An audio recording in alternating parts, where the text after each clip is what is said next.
here representing the Mundingburra electorate, I have a big responsibility on my shoulders. There's often a lot of noise, like in politics. How do you cut through the noise and stay focused? Do you know, it's been a massive learning curve. Policing sets you up well for politics. A modern home or a Queenslander? Oh, can't beat an old Queenslander. 98% of our young people are doing amazing things. They are kicking incredible goals, but we don't hear about it. On today's podcast, we've got, episode. I haven't even started this properly. It's the fourth one we've done. So, I don't know if I got a proper start yet, but we could say, welcome to new episode. On today's episode, we got Janelle Poole, member for Mundingburra, going from the corridors of Cranbrook to the halls of Parliament. Would that be right? Yeah, yes. And I had a look when you come in because I was just seeing if you were wearing your running shoes because I read the I read the paper yesterday. Did you chase a couple of people down? Look, I did. Matt, can I just start firstly by saying thank you so very much for the invite. And this is the fourth. Fourth so, one. Yeah, so it's brand new. For three before me have set the bar very high, and then there's me. So thank you so very much for the invite. Yes, look, as you know, 28 years of policing, it's in your DNA. It's who you are. And I have to say, it was instinctive. It was just, I was up and out the door before I think I even realised what I was doing.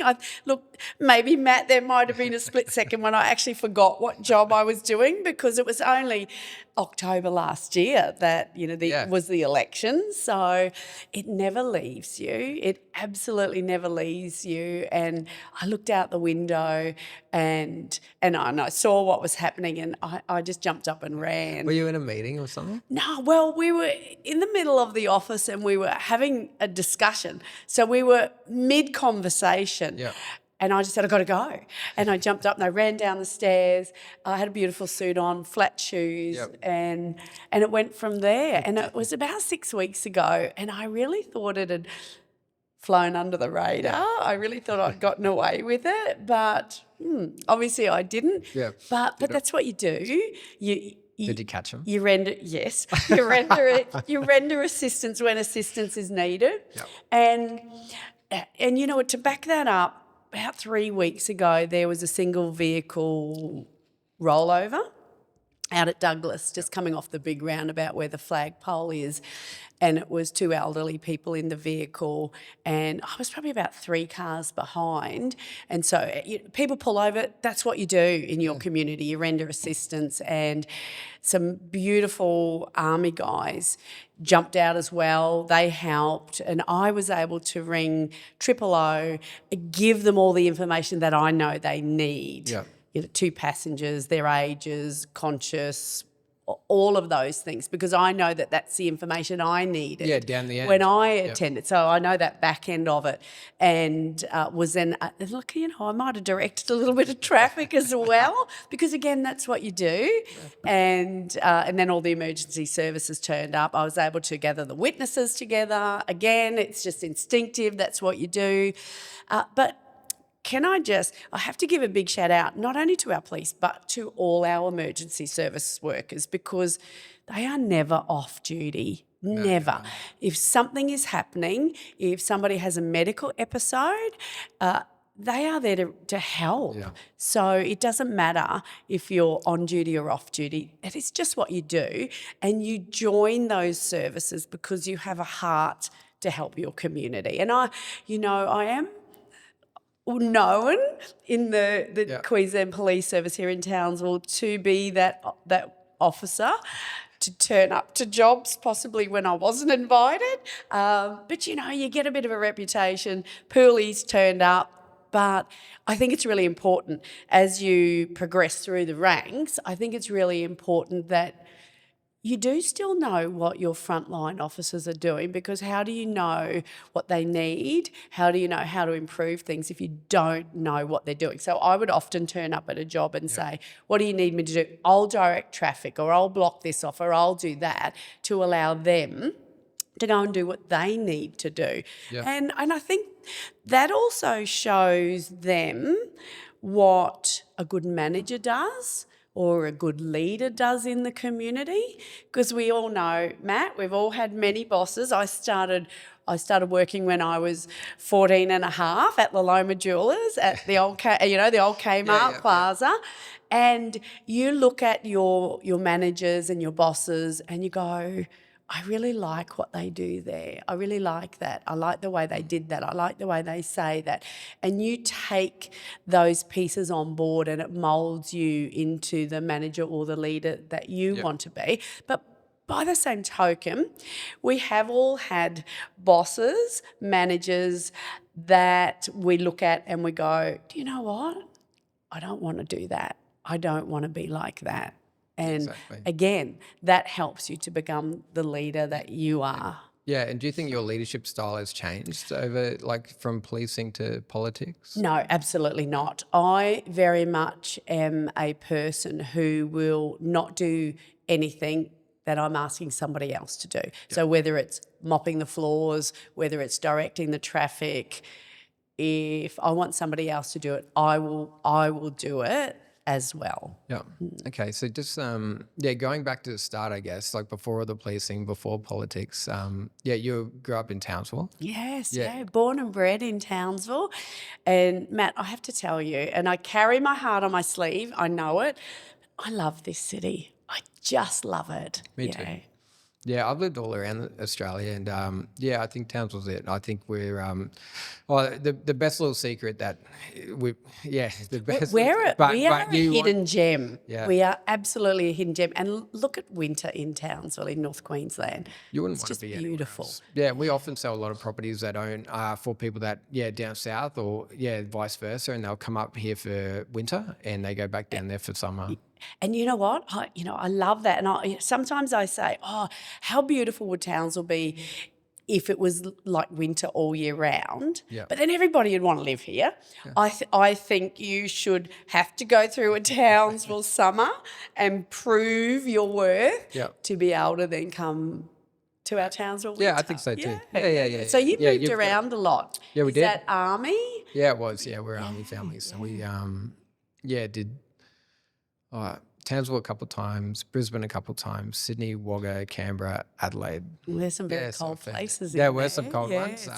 So why settle in Townsville? What was it about Townsville that made you settle there and not some of those other places? We were it was probably school age. So I was the oldest, and what was I, year 10? Yeah, when Dad was he'd done his 20-odd years and was, time to get out and do something else. So, so he thought, well, Townsville was a great place. We're all settled in school. So, we had the option to move back to Brisbane. We've got a lot of family and friends in Brisbane as well. So, but I think it was just the age. Like, I was year 10, and then the other guys were 9, 8, and 7, I think. So we're all just settled, got a good friend circle, and Townsville is a really good community. It's beautiful, and so as I sasaid, born and bred, grew up in Cranbrook, and I'm 57 years of age. When I can distinctly remember, I think I might have been about 3 when we actually moved into the house in Cranbrook in Barontha Street. And at that point in time, Cranbrook was the end of Townsville. Ross River Road was just single carriageway each way. And we went to Aikenvale Primary School, and we would have to catch a bus on Ross River Road. And to get to that bus, it was a dirt track to walk to Ross River Road to get on the bus to go to Cranbrook School. And we would get off the bus where the old Kmart Plaza is, but there used to be a high set home there, and then that was all scrub with Chinese apple trees. So we would get off on Ross River Road, and then there was a dirt track that would lead us through to Aikenvale School, and it was all Chinese apples. And I'm a slow learner. I used to stop and eat the Chinese apples on the way to school. Yep. And you'd get to class. And they're so sour. Because they were green, and you'd get a sore belly and you'd be sick for a bit. But, as I said, I'm a slow learner. I'd do it again the next day as well. So, they were great times. Yeah. I remember we never had a front lawn or a back lawn. So the way back then that you would plant your own turf was Mum and Dad used to send my older sister and I around to all the neighbours with a plastic bag, Oh, you pick all and the we'd runners. collect the runners, all the runners from the neighbours. They'd give us their runners because that's how they got their turf established. So, you know, we'd come home with the runners after school, and then Dad would come home from work and he'd have a beer, and the whole family would be sitting out on the front dirt planting the runners, and that's how you got your turf. I can make that to you. Long story long, but such a circle, I guess. Yeah. My husband and I have a turf farm.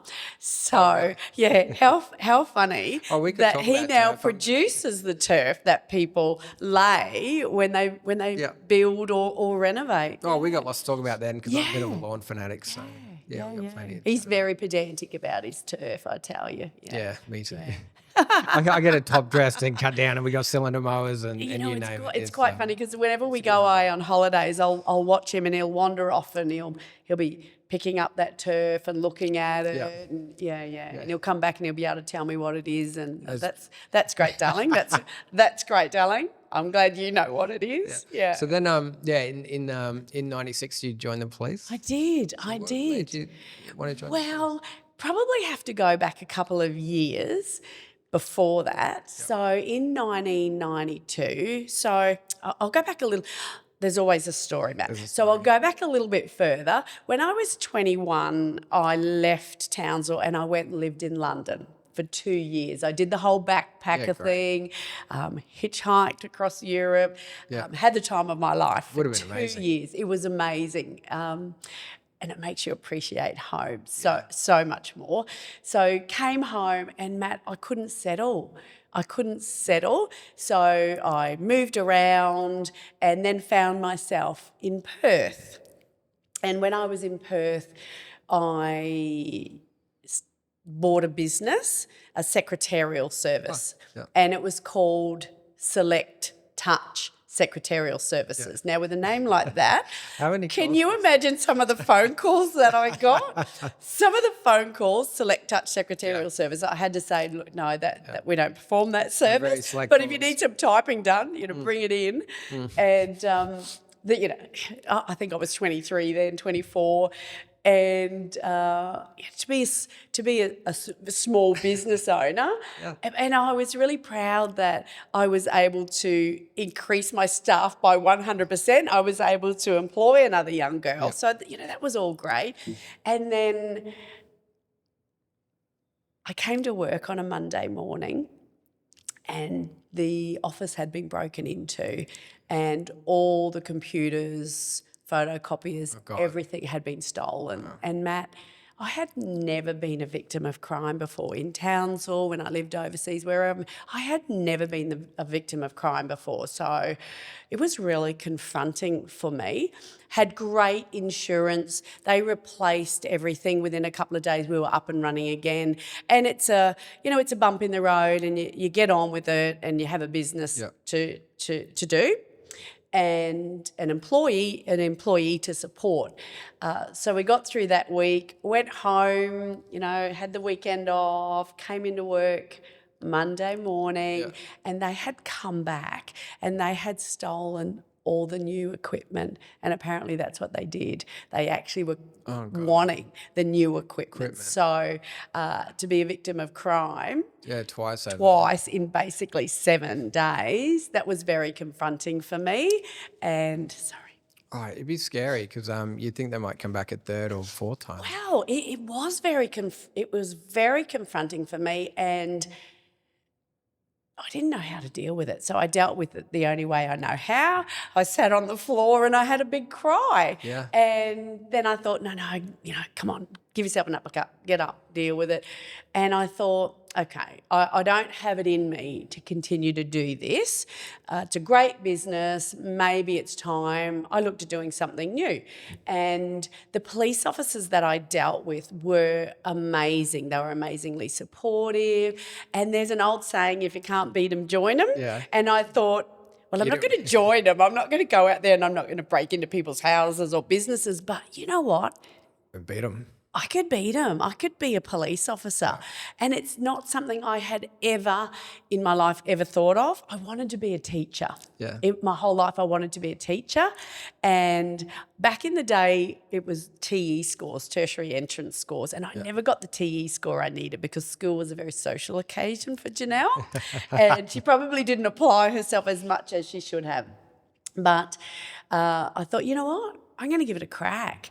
And so on the day that you do your testing, you do everything. You do your you do your 2.4K run, and if you fail, you just go home. So there was probably 150 people there and maybe a dozen females. And so you do your 2.4K run in a certain time. If you fail, thanks for coming, but you go home. And then you do the obstacle course. And after the obstacle course, that cut out a lot of people.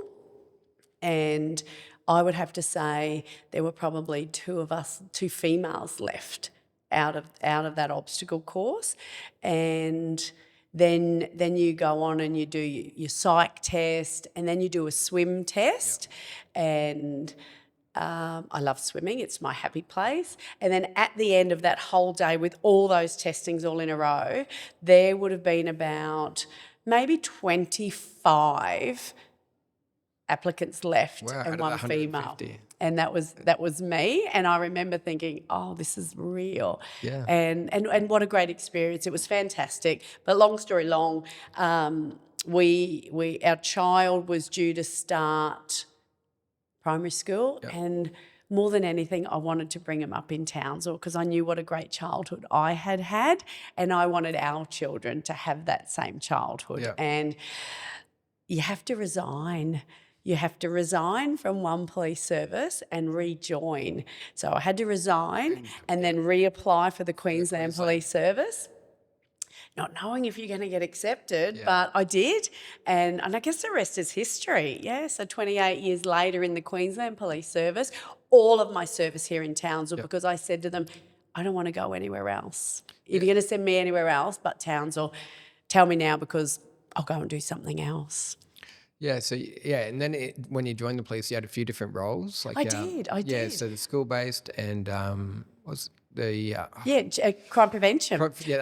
When you join, you always spend quite a few years as a first responder, so general duties first responder, and that is so very rewarding. And I take my hat off to our officers who are those first responders, because they are the first port of call when somebody is in crisis or in need. I always say, because it's such a big job that the police do, and no one needs a police officer when they're having a good time. You see people at their worst. And you have days where you can't please anybody. And then you question, why are you doing this? And then you come back to the why, what is your why? Because I care about this community. I want to help this community. I want to make this community better. I want to make this community safer. So I did that. I did general duties for a while, and eventually made my way into the Juvenile Aid Bureau. Now it's now called the Child Protection and Investigation Unit, in a school-based policing role. And Matt, I have to say, I wasn't 100% convinced that it was the role for me. It'd be different going into, especially at school. Teenagers, high school teenagers. And no teenager looks at the police like they're there to help them. Yeah. Police officer in uniform going into a high school. Get a lot. What could possibly go wrong with all these teenagers? But, and I often hear people say, it must be a really bad school if you have a police officer there. But it is absolutely the opposite. A police officer going into school is about being a role model. It is about supporting our young people when they have a time of need, and just helping guide them and support them. And I have to tell you, my time in the Juvenile Aid Bureau, the Child Protection Unit, was, I'm going to get a bit emotional. It's okay. It was the most challenging It'd be very difficult time. of be my really hard. career, because some of those young people, they're experiencing things that no person should experience. But also the flip side to that is it was also the most rewarding time. Yeah, helping some of those kids that are in a really bad spot. Just keeping young people engaged in school. Yeah. That's so important. Yeah. Yeah, because people, and when they're in that spot, especially kids, they don't look at it like from that side of things. They don't flip it over and go, well, these people are actually here to help me Yes, or give yeah. me a hand with anything. It's just like they're here to give me a hard time or, to, I don't know, to arrest me or just to get me in trouble. Teenagers have a really good reading on whether you're genuine or not. Yep. And I'd like to think that they knew that I was genuinely there to help them. But don't get me wrong, there was always consequences for their actions. So if they overstepped the mark, well, I was the police officer, Yeah. but it's how you treat them. It's still treating them with respect, and it's showing them that, look, okay, you've done the wrong thing here, but this is not the end of the world. You that's a can good way get to your look at it. life back on track. Yeah, and you find like you get like good kids, bad kids, or whatever from different spots. Do But you know what I love? I love kids. I was always drawn to the kids at the high school who had spunk and spirit, the rough diamonds. I I find was they're the ones that always do drawn to the them. best. They're so valuable, and do you know what? They were great kids. Sometimes they're just products of their upbringing, like you and I are products of our upbringing. Exactly. And they just had different upbringings, and sometimes they just needed somebody to support them along their way. Yeah, because do you think they you become who you hang around? Like you Oh, look, absolutely, because there were young people that were walking a very fine line, and they could have gone either way. Yep.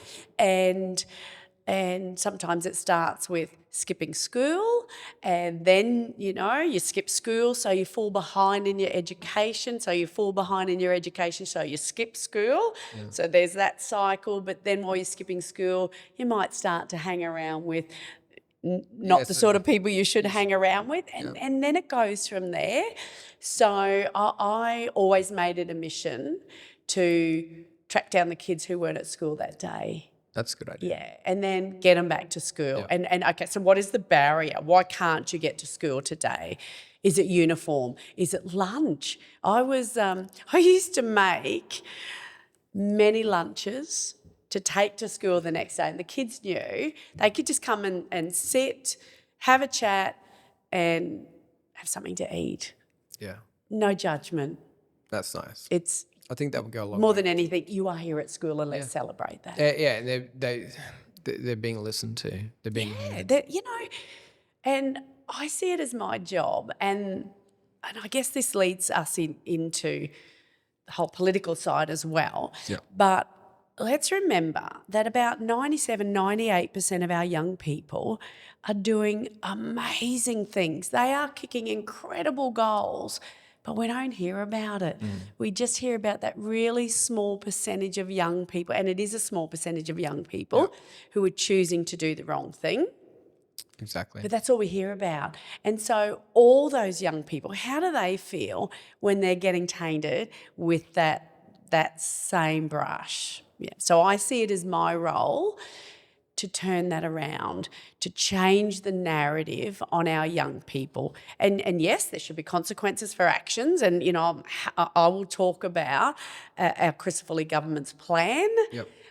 But I really see it as my job to change the narrative on our young people and celebrate the amazing work that our young people are doing and achieving. Yeah, fantastic. And I think that's one of the reasons why I pretty much started the podcast as well, because Townsville's such a great community. We have so many good, community leaders, change makers that people never have heard of in all these different areas throughout, whether it's arts, politics, sport, engineering, academia, all that sort of thing. There's so many good people around town that we haven't heard of. They We just are want to the tell their quiet story. achievers, Yeah, aren't so they? hopefully we And, can highlight some of them. yeah. On future episodes. So then in 2015 you got the Australian Police Medal, I think. Yeah. What was that for? So you're really determined to get me emotional, Matt, aren't you? So when you receive the Australian Police Medal, you don't know that you've been nominated, and you don't find out who nominated you until you get the call that you're going to be receiving an APM, an Australian Police Medal. Right. And then you read what was written Who votes about for you. it? Like your peer, is it peer voted? Yes, yeah, it's so, and mine, which I'm so very proud of, but you don't do it for award, you don't do it for medals, you don't do it for any of that, you do it for your community. And mine was my volunteering in the community over and above being a police officer in the community. So that's it was lovely. that's something I'm really proud of, and it does mean a lot. And when my peers receive an APM, I'm so very happy for them. Yeah. And then what made you want to go from policing to politics? Well, there's a story. There's always a story, Matt. So I'm learning. you know, I want to be positive. So we all know how Townsville got to the point where it's at, and being a police officer, I saw firsthand what changes had been made and how it turned our city around. Yeah. And Townsville was the first city to call out the youth crime epidemic, and I saw that, but I also saw what it was doing to our police officers. I saw the frustrations, There'd be so much the revolving frustration. door.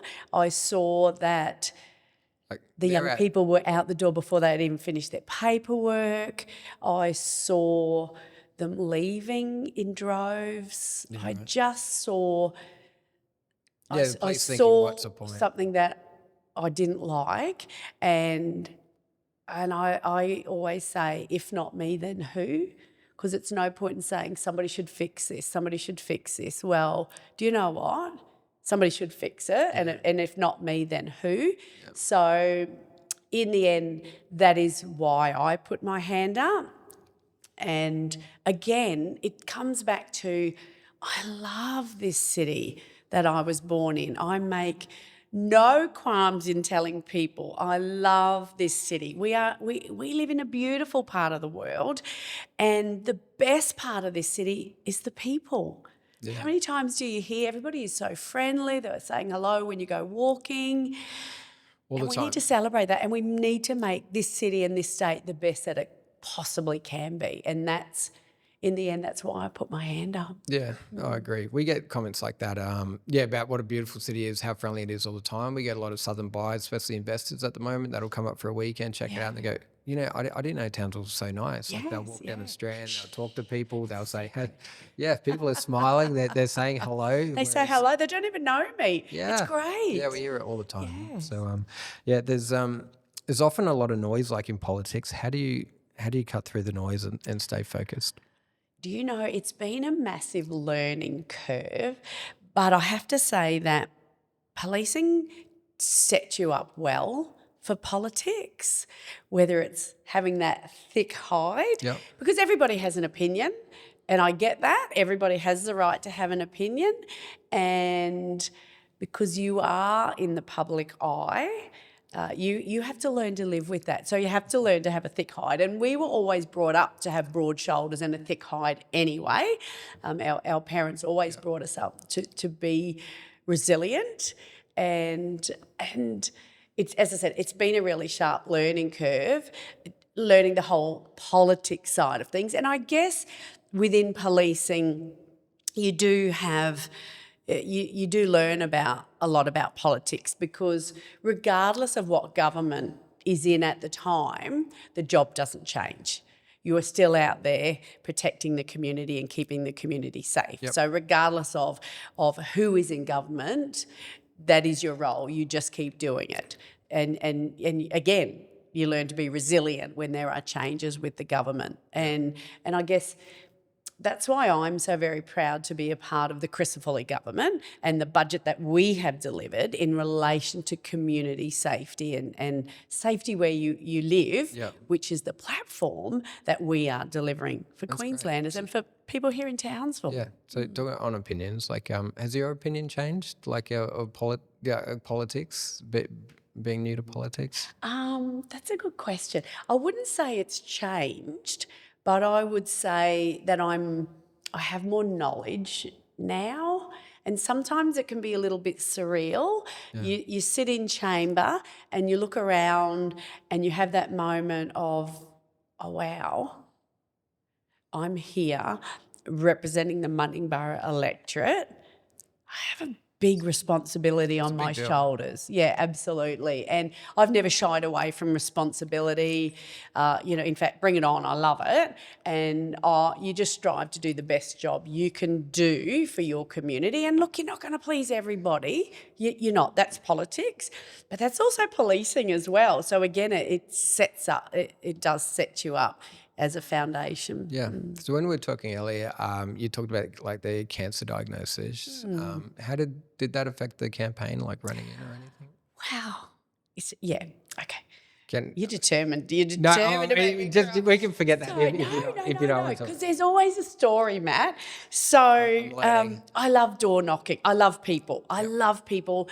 The good, the bad, and the ugly. I love people. I'm way better at door knocking than I am over the phone. So I absolutely took pleasure in knocking on people's doors and hearing their stories. I love it. So my very last shift with the Queensland Police Service was at the supercars on the Sunday at the supercars last year. And then I went on leave and I could door knock full time. So my day consisted of 3 or 4 hours, 5 hours of door knocking. And over a period of time, I got a sore back. And I thought, just stretch it out, do this, do that. Buy some new shoes. New shoes, get some treatments here and there. And it would come good, then it would hurt again, then it would come good, then it would hurt again. And heat pack, stretching, I tried everything. And then in the end, I thought, okay, I'm going to go to the doctors and I'm going to get a cortisone injection because I just need to get through another 2 months. Need to get through that. And so I go to the doctors and I'll get a cortisone injection. That sounds like a great plan. And so I went to my doctor and he said, why are you here? I said, I'm doing all this door knocking and got a bit of a sore back. I just want a cortisone injection. Just give me that shot and I'm good to go. I've just got to get through, the next couple of months. And I'll be on my way. And he went, okay. So how about we just get a scan first and see where we're at. Yep, you beauty. Went and got the scan that day. And he rang me that afternoon, can you come in tomorrow? I thought, you beauty, I'm getting my cortisone injection. So I thought, you beauty, I'm getting my cortisone injection. Matt, I even wore my best underpants because, it's down in my spine down here. I wanted to look good. Wow. And so went into the doctor and we had a bit of chitter-chatter and he said, so, Janelle, why do you think you're here? And I said, I'm getting my cortisone injection. And then I said to him, and I even wore my best undies. And he laughed and he went, well, come and have a look at, and he pulled up the scans and he said, I have to tell you, you have a tumour in your spine. In your spine? And on my spine, and I said, okay, that's not mine. You've pulled up the wrong scan. So I'm just here for a cortisone injection. Yeah. And he just looked at me and he said, no, Janelle, you have a tumour on your spine, on your lower spine. That is what's causing your pain. And he said... that would take the wind out of you. I just kind of still went, they're not my results. You've got somebody else's. And then he said, so I've called the hospital, and this was midday. He said, I've called the hospital and they're ready for you now. You just need to go and get a bag and go straight to the hospital. Yeah. And I went, so when you say straight to the hospital, what is the latest I can go there? Because I've got a roadside at 4 o'clock this afternoon. And he just looked at me and went, oh, I'm not going to stop you, am I? I said, no, it's just a little roadside. I'm just going to be standing there. I promise. I'll go to the hospital after that. And I did. Yeah, so you still didn't think it was that serious? No. No. Yeah. And then you go through a whole heap of testings and, our amazing staff at our hospital, just incredible. They are to be congratulated. They were amazing. And then we got the diagnosis, and it was the Friday afternoon of the long weekend in October. It was the Friday afternoon. And on that Monday of that long weekend was when cut-off for candidates Oh, right. for the election. So this What a was time to Friday get this. afternoon. And, we had some big decisions to make, whether I continued as a candidate, whether I could with my diagnosis, or whether we needed to find another candidate in 3 days. And look, we had a lot of discussions. There were a lot of discussions with the doctors, and basically he said, this is treatable. This is treatable, and there is nothing that will stop her from doing the job. And for me, one of the not negotiables was, and not that it was ever said don't do this, but a not negotiable for me, and that's the person I am, was we would never not share my diagnosis with the public. You don't want to hide anything. No. And, if just one person had said, oh, if I'd have known, I would never have voted for her, that would have hurt me. So it was a not negotiable. We will tell the community and let them make their mind up from there. And in the end, I had people sharing their stories, because there is not a single person out there who has not been touched with a cancer story in some way, shape or form, themselves, a partner, heaven forbid, a child, a sibling, a friend. Everyone at some point has a cancer story to share, and I was really blessed that people wanted to share those stories with me. I got some really great home remedies. Oh, good. You're going to share one? I did. Yes, asparagus, Matt. Apparently asparagus is great.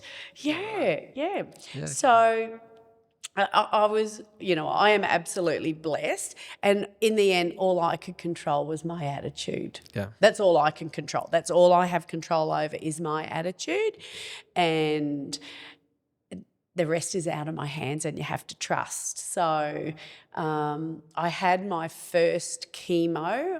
I had a spinal tap to remove some of the fluid from the tumour. And so my first chemo treatment was a direct injection of chemo into the tumour, and then it was weekly chemo from there. Yeah, okay. Yeah. Wow. Yeah, and that's real determination to keep going. And well, that's good. Especially not just I guess from the political side of things, but like a family side of things as well, because they would all be worried about you going, you're going to push yourself too far. And it was, and you're juggling many balls, and you're a wife, and you're a mother, and you're running this campaign, and you still have bills to pay. There's just so much. And you don't get paid when you're on the campaign, I don't think, do you? No, By anyone. no. You're just out there running. But in hindsight, I look back and I think, if there was a time for my diagnosis, I'm glad it was then, because I was able to keep busy, and having chemo and being on a trial drug and having the needles and the medication was just another thing I had to fit into my timetable. Okay, what am I doing now? I'm going to have chemo. And then when I was having chemo, can I fit in a Teams meeting? Absolutely, I can.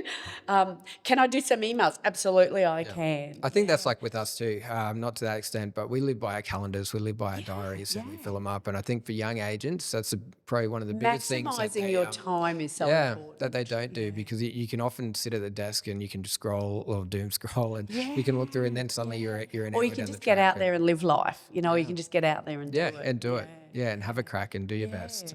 So that's really good. Your definition of leadership, and how has your definition evolved from policing to politics? It's quite interesting. When you want to be promoted within the Queensland Police Service, you have to do studies. And when you get into that sergeant, senior sergeant and commissioned officer level, a lot of those studies and those assignments are all about leadership and management. And it really does make you stop and think about what type of leader you want to be. And, and we discussed that earlier. Yeah. You take the best bits and you take the not so best bits. Yeah, So you put know them what to you the don't side. want to be and you know what you do want to be. And for me, I want to be a leader who leads by example. I will never ask somebody to do something that am not willing or haven't done myself, but also about getting back to the grassroots and understanding the needs. So in policing, it's the needs of the first responders, the general duties. In politics, it's the needs of the community. Is that how you stay motivated as well? Because like politics and real estate can be a bit of a grind at times. Yeah, absolutely. Long hours. Yep. But it's reminding yourself of your why. That's really important. What is my why? When you have those long hours and Because no one sees that. and you have some days where you go, I don't know if I'm making any difference, but you come back to your why. Why am I doing this? Well, I am doing this for the community and I am doing this to make Townsville the best city that it can be and for community safety. Yeah. Yeah. How do you separate your personal life from public life? Because it's I don't think you do separate them. You can't. You when you make the decision to run as a candidate, and I take my hat off to any candidate, anybody who has run, they are to be congratulated because you put your private life aside, and it's not just yourself that you have to consider. You have to consider your family. So I had discussions, obviously, with my husband and my family because I have to consider them as well because it's not necessarily you in the public spotlight. Yep. It's your whole family. But I sometimes forget that people do know who you are because I'll be out and about. I'll be getting my groceries, or I'll be at Bunnings or Spotlight, or I'll just be out doing the things that everybody does, or I'll be out watching our daughter play sport, or I still play hockey, so I'm out playing hockey. And people will, give you a nod and a smile. And so you give them a nod and a smile back and then you think, now, where do I know them? Or do they just know you? Or they just know you. That's exactly right. Or they will just want to stop and have a chat, which I don't mind because that's what the job's all about. Yeah. If it is convenient for them to talk to me for 5 minutes about something that's really important to them, and then I can share what our government is doing, then that's what it's about. Yeah, talking about that, what's one question then when people do come up to you and what's one question you think people should ask their local member but they don't? Should ask their local member? That's a good one. We have a platform of safety where you live, health services when you need them, a place to call home, respect for your money. So we have all of that. But a question that you should ask your local member, that's it. The question I do get asked a lot is about crime. Let's face it. You get asked that all the time. I think I'm perfectly positioned to have a response to that, why we're at where we're at and how we're moving forward with that. Everybody comes with a whole different range of personalities and skills and life experiences, and I don't have an answer. You don't have a story for that one? Maybe just how is your day going? And I love asking people myself, what does your day look like today? So, if I had to say one word, if I had to say one sentence, I would say, so what does your day look like today? And then I think, people would actually be quite surprised when they get the answer of, oh my gosh, that's a full day. Yeah. Yeah, so what's a small action that local or community members could take that would have a big impact? You're going to have to give me a little bit more information there. So what is a small action that community members... Yeah, that people can take their own sort of thing to help their own community. Like what can people do? Yeah, okay. I would have to say get involved and learn about politics. Yeah. And it's not taught in school. and sometimes people don't understand the three layers of government, local and what they're responsible for, state and what they're responsible, and federal, what they're responsible for. Yeah, everyone's got a different role. Yes, yeah. And I love going and talking to our Year 6 leaders at the schools within the Mundingburra electorate, and it's always something that I like to talk to them about. Well, these are your levels. This is where I sit. This is what I'm responsible for. What do you think local's responsible for? What do you think federal's responsible for? So if I had to give, that's a very long-winded answer, but I would say get involved and get interested in politics. Okay. That's good. Watch a question time just once. Do yourself a favour and just watch one question time. They're interesting. Yeah, they're very interesting. Is a really great word. Yeah, yeah. So what's the most Townsville thing about you? Oh wow, the most Townsville thing about me. I am that person that when you're out walking says good morning. That's a very Townsville thing. It is. And do you know, especially when you're doing the hill in the morning. You do, or the Strand, or, I walk the river around, the bridges of Nathan Street and Applin's Weir. I walk that. And I am always that person. And it is more noticeable when you're not in Townsville, because when we go down to Parliament for sitting, I always get up in the morning and I always go for a walk. Yeah. And I'm still the person that says, good morning. And you can see people go, what was that? But I still do it. do it. So that's the most Townsville thing about me. Going down to Brisbane, do you think having a Townsville eye on that is a different point of view? Absolutely. Absolutely. I see my role as being the voice of Townsville and North Queensland in Brisbane, not the voice of Brisbane in Townsville. We are so blessed to have a premier that is from this region. He understands regional Queensland and he has given a voice to regional Queensland. We now have assistant ministers for far North Queensland, for North Queensland, and that is having that seat at the table, and that is showcasing Townsville and North Queensland and fighting for our share that, Matt, let's be honest, we have lost out on for so long. So long. And I think that seat at the table, I think that's what everyone wants. And there's always talk every now and then of drawing a line down and just having North Queensland as its own state. And do you know what? Because all the money, everything was just happening in that southeast corner. Yeah, and for so long. And that's what drives me. And I go back to my policing career, and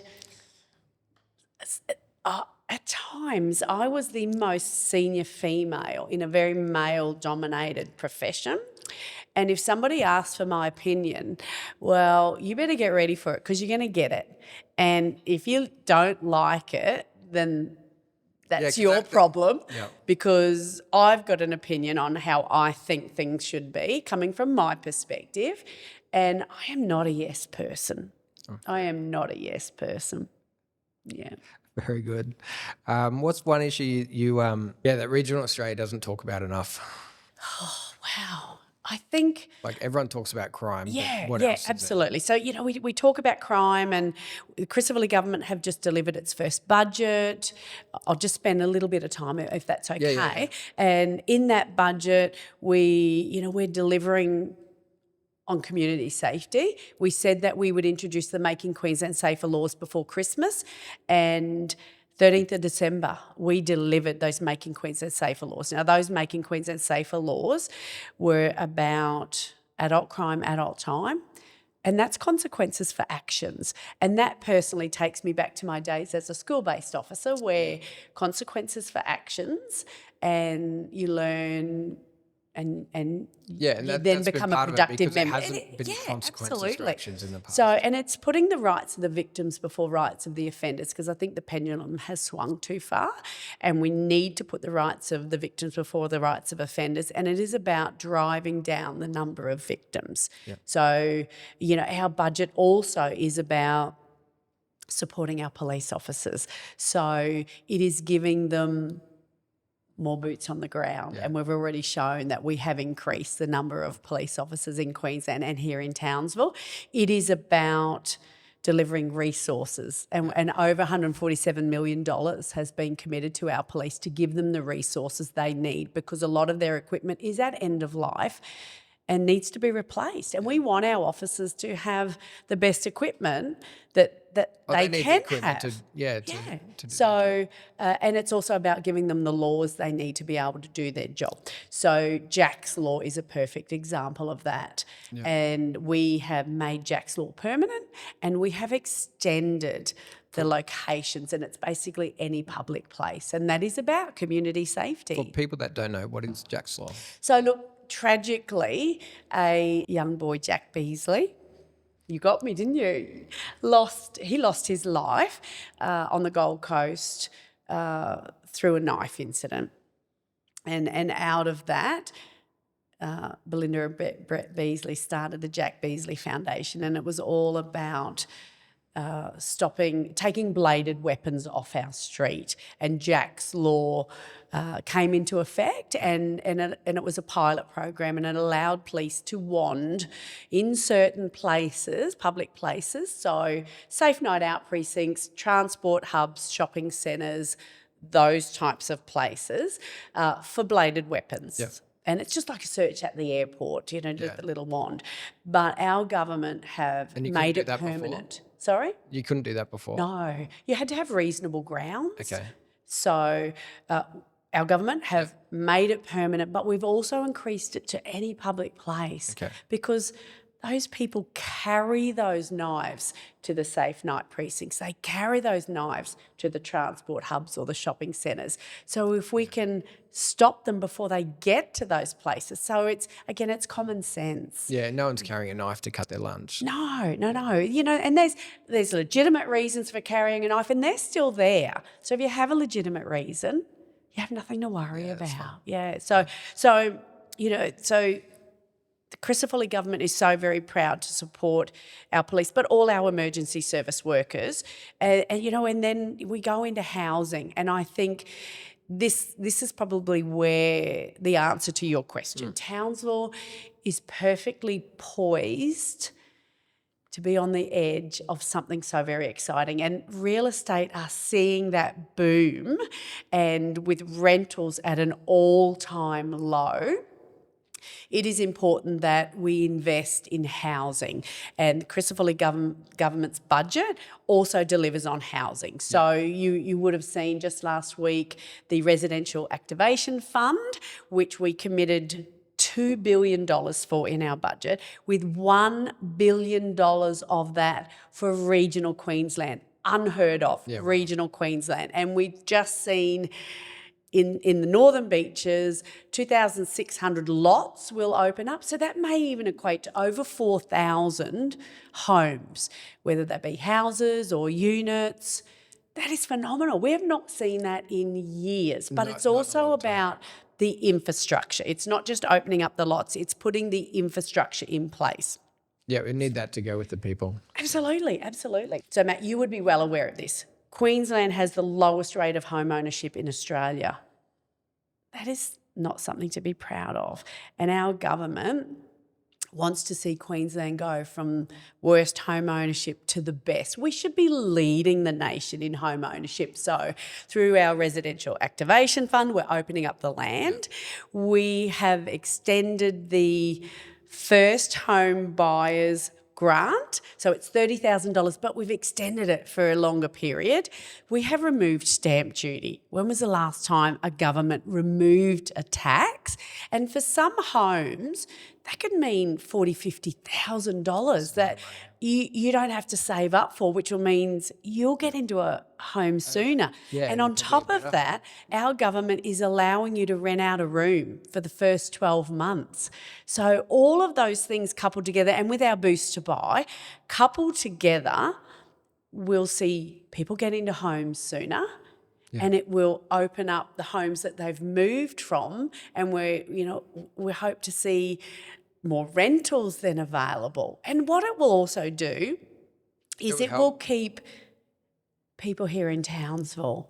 It will bring our young people back to Townsville. It will bring our young people back to Ingham, to Charters Towers and to the Burdekin, to where they really want to live, but they haven't been able to for jobs or buy for a house. reasons. Yeah, I found that. And I think ever since COVID, people worked out where they wanted to live. Yes. Yeah, and like everything was stuck in the big city. It was a bigger readjustment to life and priorities, wasn't it? Yeah, a lot of friends of mine all moved home after that as well. And they said, well, hey, look, Townsville it's a great place to live and you can travel for work if you need to. But Yeah, this is where absolutely. you We wanna were base very this. blessed during that period of time. And it did, it made you reevaluate your priorities. Yeah, sure. So I hope that answered your question. Very good. Yeah. If you had 30 seconds to speak to every teenager in Townsville, what would you say to them? Ooh, good question. I would say to them, you are doing amazing things. Believe in yourself. You can do anything you want to do. But if you need support, don't hesitate. Do not hesitate to reach out for that support. Yeah. Okay. Yeah. What's one win behind the scenes that you're super proud of that no one knows, that no one like clapped for? Do you know, I don't like, we've spent a lot of time talking. Yeah. I don't like talking about Yourself. myself. It's uncomfortable. It is.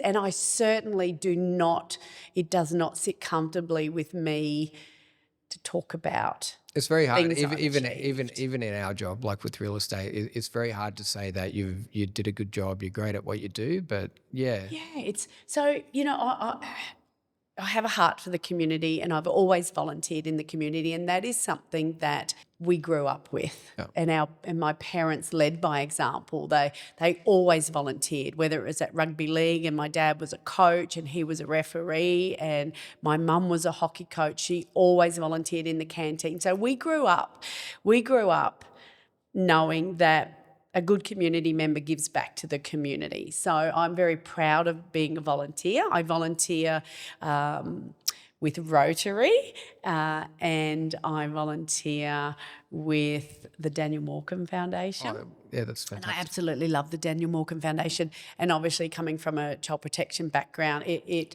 That would mean is so very much to close to my heart. And it is a foundation that I am very proud to represent, and I've represented for over 13 years and didn't even hesitate to be involved. So this year, to answer your question, this year at the Townsville show, the Queensland Police Service, in partnership with the Daniel Morcombe Foundation, run the Kids ID Alert. So it's affectionately known as the tag and release. So it's all about reuniting lost child and lost parent, but also talking to the young people to try and stop them getting lost in the first place. Oh, as a new parent, like we've got a 3-year-old, and that would be so scary. It is. As a parent losing a child, it is traumatic, but I don't know if you've ever been lost as a child, Matt. I have, and it's traumatic. It's traumatic It too. is traumatic. So, I always work the Townsville show, and lost children. It was a big part of your job as a police officer at the show, and sometimes it would take 45 minutes to an hour to reunite, and Those kids would be panic. scared, and they'd be all thrown to danger. And not what knowing happens who is to they see something bright and shiny and they wander off, and then everybody else wanders off looking for everybody. So it gives us the opportunity. So I was on maternity leave. So our youngest is now 19. And I came back to work when she was 1, and it was 6 weeks before the show. And I just thought, new mum, a third time over, how can we make this better? Okay, let's try this. And we introduced the bands, and it was What a great initiative. phenomenal. It was great. And we were able to talk to the young people about, if you look around and you can't see who you came with, just stand still. Just stay where you are. They won't be far away. And we were able to reunite a lost child and a lost parent within 7 minutes. Now, that's still a long time, but 7 minutes is way better than an hour. So it's 19 years this year that we have been running that, and we just registered our 100,000th child. 100,000. And what we were seeing, which is so beautiful, is we were seeing the young people that we used to register Yep. have now bringing had their children kids of in. their own, and they're bringing their young that's children through, and that is phenomenal. And the kids know, they come every year, they put their hand out, they know, and they can tell you what they need to do. Yeah, and wow. that is all about keeping our kids safe, which is all about what the Daniel Walker Foundation is. But it's not me. It is not me. Yes, I had, I had the idea, but something like that does not happen without a massive team and my teammates, my work colleagues, but also the volunteers that make it happen through Rotary, through Neighbourhood Watch. Yeah, Just phenomenal. That's fantastic. Yeah. The longevity of it is incredible. So when your time in politics is done, what do you hope people say about you? I hope they will say she gave it a good crack. Yeah. And she was genuine. She was genuine in wanting to make change and make things better. Yeah. It's fantastic. All right, just before we wrap up, what we finish up on, it's just a couple of fun rapid fire questions, if you're up for it. Ready? Yes. Okay. All right. If you had unlimited funds to buy whatever you wanted here in Townsville, like housing related, where would you buy? Where would I buy? What would you go for? Do you know what? I absolutely love the beach. Yes. I absolutely love the beach. Nice to have a home back here onto the beach. Oh, yeah. And I've thought about that question. I'd love to be over the water. Yeah. But it's relaxing. I'm a farm girl. I'm a country girl at heart. So it would have to be, some big acreage. Yeah. Yep. Okay, yeah, so bush or beach, that answers that question. Yeah, then. bush. I'm a country girl at heart, yeah. Okay, yeah, modern home or a Queenslander? Oh, can't beat an old Queenslander. Yeah. I know there's a lot of maintenance, but they have such character and they have such stories to tell with their history. Yeah, there is. There's a certain feel about them. We go in and out of homes all the time, and some of them you walk into, you want to walk straight out of, and other ones you just want to hang about. Some need a little bit more love than others, but they all have a history, they all have a story, and they all have character. Yeah, 100%. A bit like people. Yeah, absolutely. 100%. Coffee or tea? I'm a both. How do I choose? Oh, I'm a tea drinker. Okay. Yeah. Favorite book? Your favourite book? I don't have a favourite book. I have a favourite author. Anything by Lee Child. Yeah, okay. Don't judge me. Anything by Lee Child. Everyone's got their favourites. Yeah. Most inspiring leader you've met or admire? Okay, so it's the most inspiring leader I've met is our Premier, David Crisafulli, without a doubt. He's the real deal.